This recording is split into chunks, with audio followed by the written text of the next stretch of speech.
Tranquilo, tranquilo. Tú díselo a mí, ¿de acuerdo?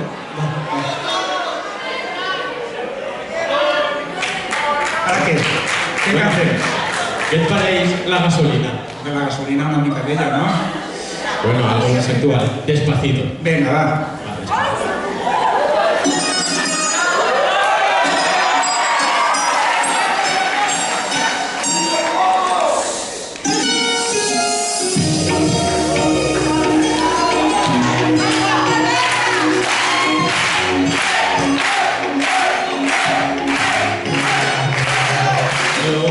Llevo ya 9 meses atendiéndote.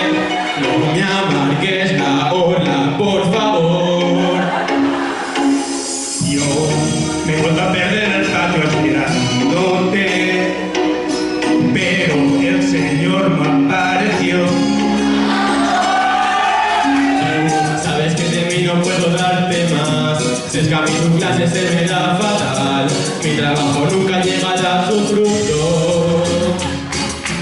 Tú tienes la cara más dura que el marfil. Me dejas con peso cuentos a mí, que luego te veo en dibujo artístico.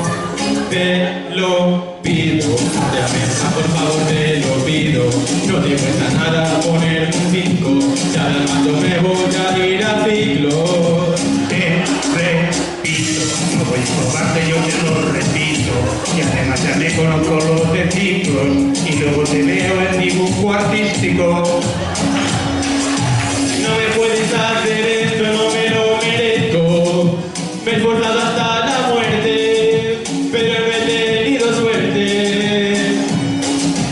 No me dejas con tus cuentos que no tengo tiempo, y ponte a estudiar mañana, por si te suena la campana.